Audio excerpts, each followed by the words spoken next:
when we forget who we are. Last week,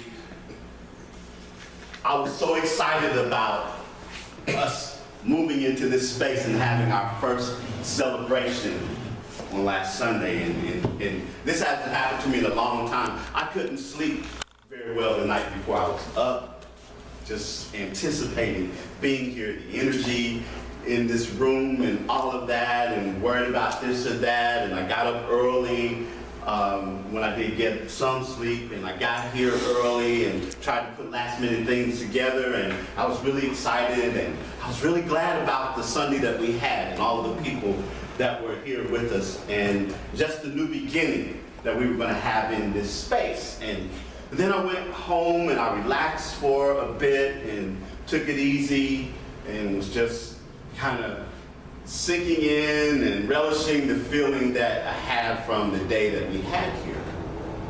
And it wasn't until later on in the afternoon that I started to learn of the unfortunate news of what had happened in Orlando, and how the opportunity for hatred and homophobia and self-hatred and all of those things just kind of exploded, and those people lost their lives. The 49 people and 50 that were injured, and we found out later that a family friend of ours had some friends that were killed in that awful tragedy. And my mind went back to where it often does when these kinds of things happen.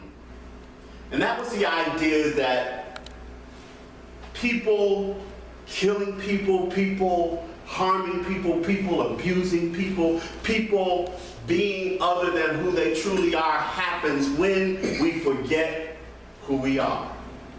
When we forget who we are, we become capable of doing almost anything. Sometimes people will ask, well, how could a person do this or do that? And my response is, when we forget who we are.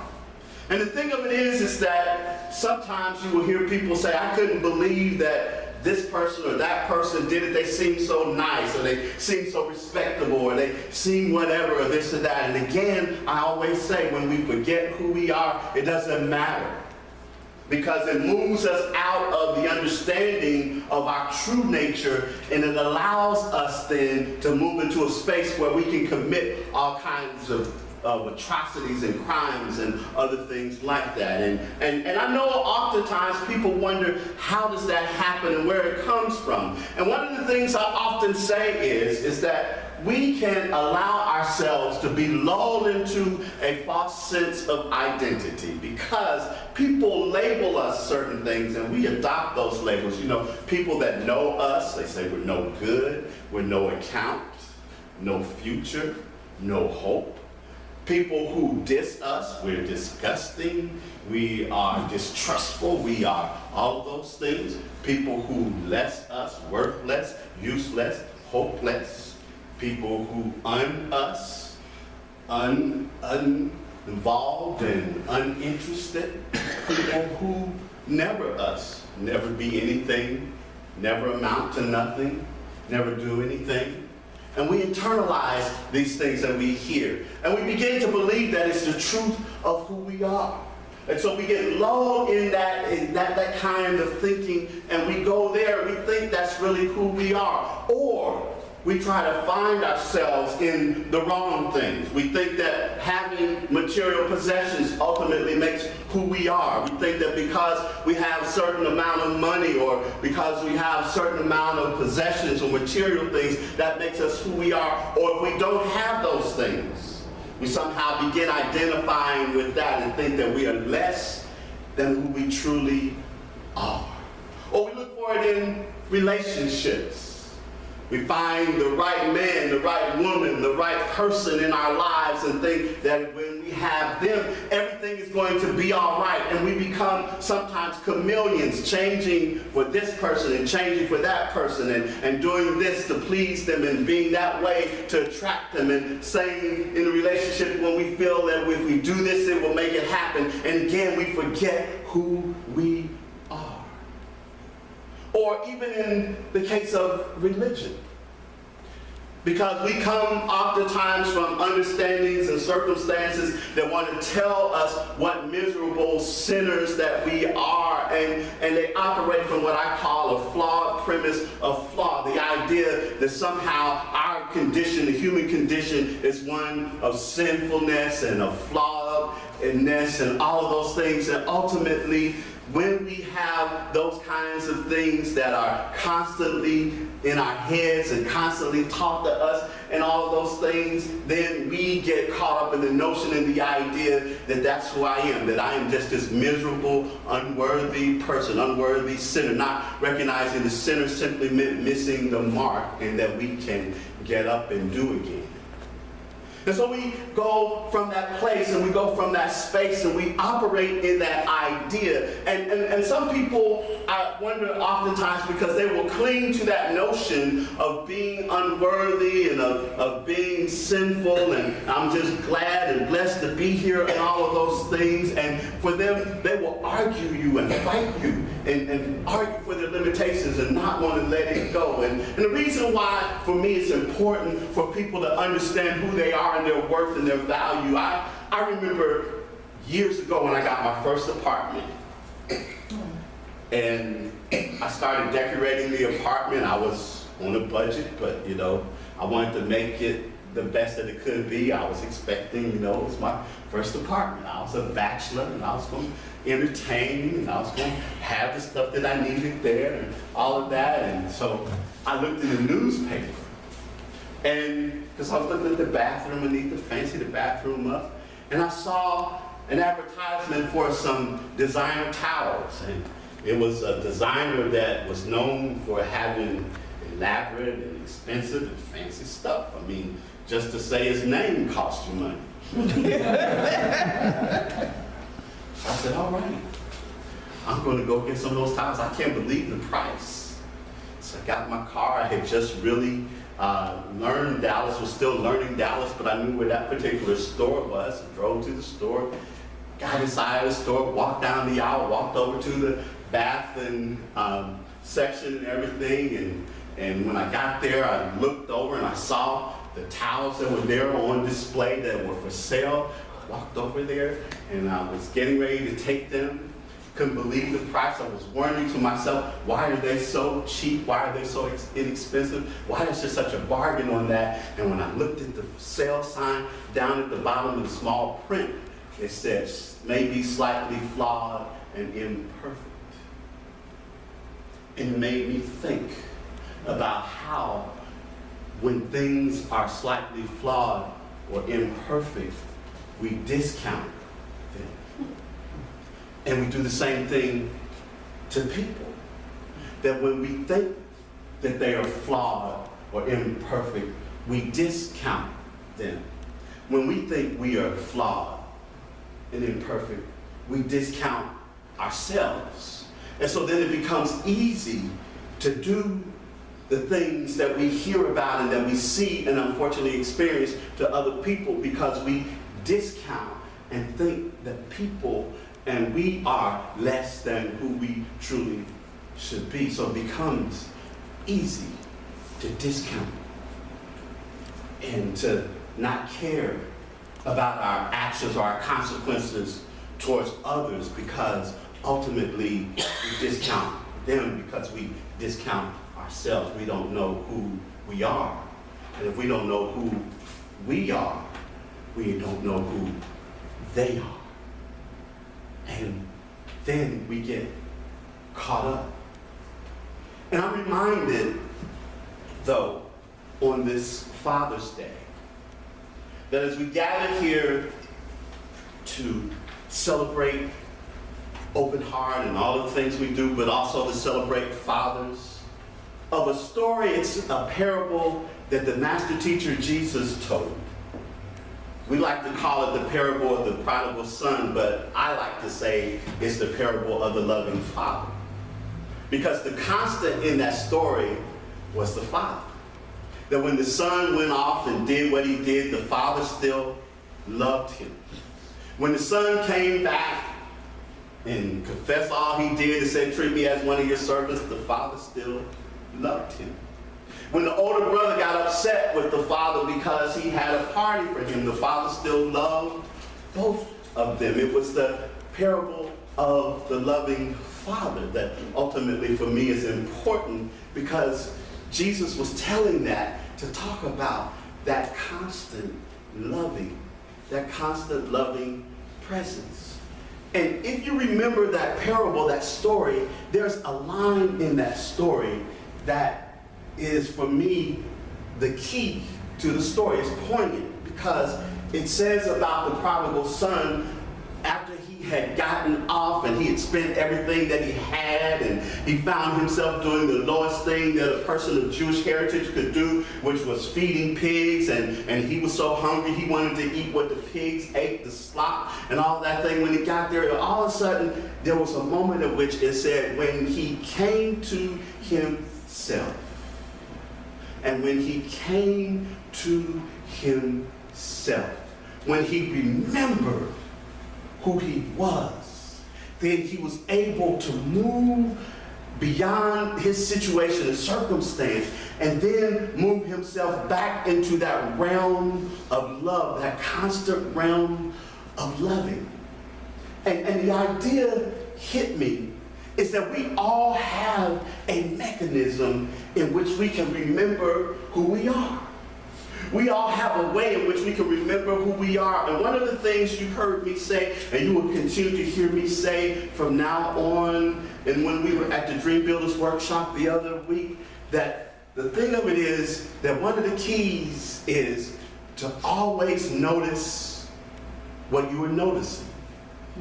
To notice what you are noticing. And for a moment, if you will, with me, notice your thoughts right now. What is it that you're thinking? How long is he going to be up there? We're going to hear from Charlton again. Did I leave the oven on? I got reservations at the restaurant. I wonder what time it is. This seems interesting. I wonder where he's going with this. But notice your thoughts for a moment. Now, notice your body. Notice the air on your skin, the weight of the clothing that's on you, the feel of it. Maybe you've got a little perspiration somewhere. It's all right.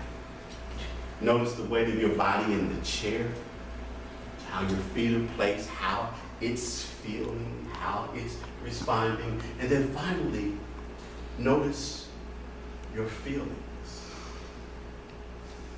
Happy, sad, kind of in between, kind of hopeful, anxious, whatever it is. Just notice it. And think about this for a moment. That when you begin to notice those things, you're not those things. You're not your thoughts.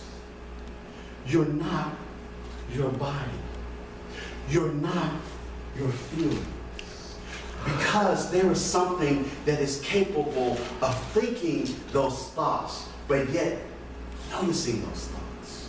There's something that's capable of expressing as the body, but is not the body. It notices the body. There is something that's able to notice the feelings that you have, but it's not the feelings.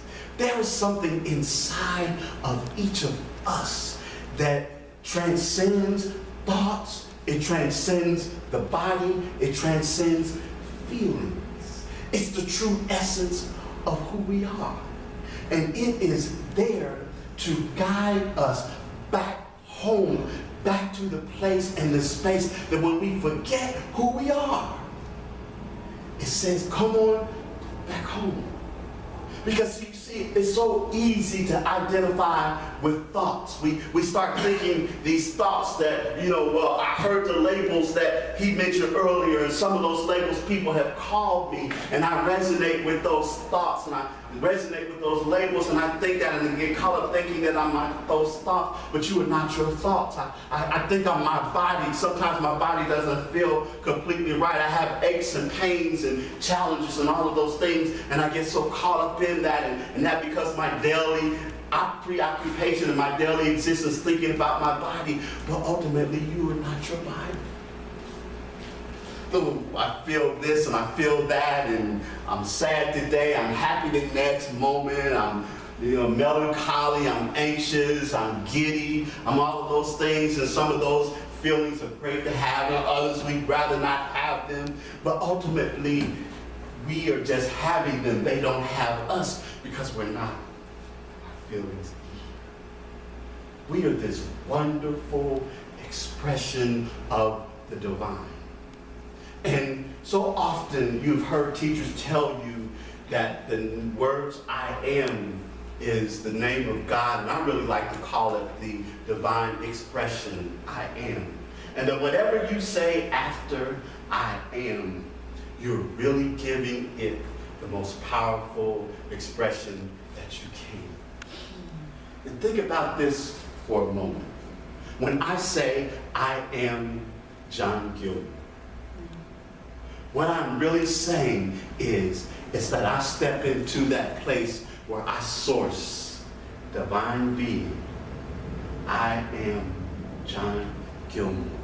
And we often look at that in a linear existence. I'm 55 years old as John Gilmore, but I'm more than that. And when you say your name, and you say I am, and you add your name to it, you're also acknowledging the real essence of who you are. That divine presence, that divine witness, that divine power that is who you are, that transcends thoughts and your body and your feeling, that brings you into alignment. And so why is this important, John? Why is remembering and knowing who I am important? It becomes important because it then influences how we conduct our daily lives, how we live, how we dream, how we do. And more importantly, it becomes how we treat one another, how we see one another. There's this story that was told of this monastery. It was over somewhere in Europe that was about to close because the monks were at one another all the time, and things were going very difficult, in a difficult light and difficult manner for them, and they were just really at one another's throat. And that energy just made its way out into the community, and people stopped looking at the monastery as being a place of solace and of devotion and inspiration and all of those things. They had themselves caught up in all of that, and so the leader of the monastery decided to do something that was kind of unusual and radical, but there was a rabbi in town that was known for being very wise.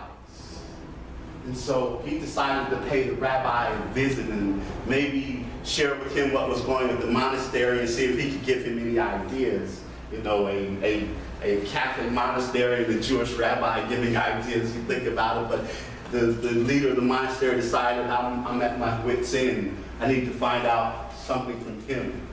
And so he went and he met with the rabbi. And then when he came back, the other monks said, we understand you went to see the wise rabbi and he had a message for you. And we just wonder, maybe he told you something that can maybe help us. He said, well, I don't know. The only thing that I know is that I shared with him what was happening. I told him how we were bickering and at one another's throat, and how there was things weren't happening at the monastery the way it used to, and all of that. And Rabbi listened, and he asked me a few questions.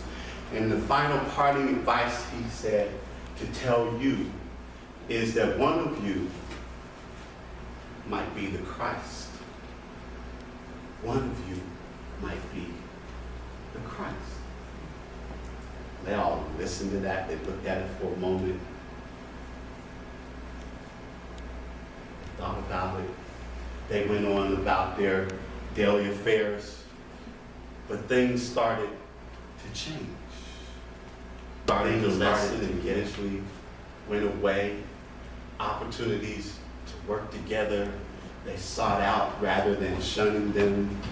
Because all of a sudden, they had in their mind in the beginning that one of us might be that divine presence. And so I have to treat, because I don't know who it is, I have to treat them in the way they ought to be treated. And I like to think that as they continue to do that, and they started to think, well, maybe it could be me. And then as they continue to do that, they continue to see and to treat one another as their divine self, their divine essence. What we really get at when we stand up, we do it, and sometimes we like to play around with it, but it's serious business when you can turn and look someone in the eye and hold your hands up to them and say, I greet you, I bless you, I see God in you. That is an exercise in boldness. That is an exercise in conviction, because what you are declaring is that as I look across at you, despite where you come from, despite what your circumstances might be, despite what your history is, I bring my knowing of my divine self with me, and I stand and I declare and I see it in you. And I allow it to just spread and emanate from me to you. And my heart is open. And in this day, that might be all that you need. Maybe in somebody's case that in the past has done these things that we look at that seem atrocious and that are ultimately atrocious and all of those things, if someone has simply looked in their eyes and said, I see God in you. And I can only see God in you when I know God in me. If you take a moment with me, we take a breath and breathe in.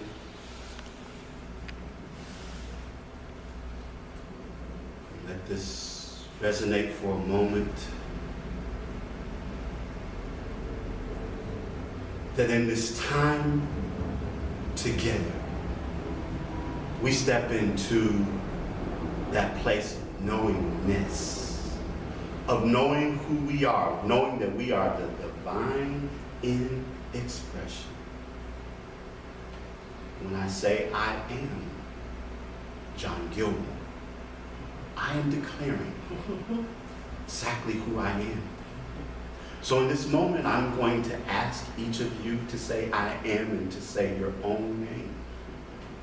I am John Gilmore. And you have just now expressed and declared the full truth of who you are, the full essence of who you are. May you go forth from this moment, embodying this feeling, this vibration, this expression of source, this knowing that you are unique and individualized, and allowing it to propel you in the direction of your dreams, of your relationships, of your interactions, of your life, and of all that you truly are. And so it is. And so it is. Ladies and gentlemen, please welcome Charlton Johnson.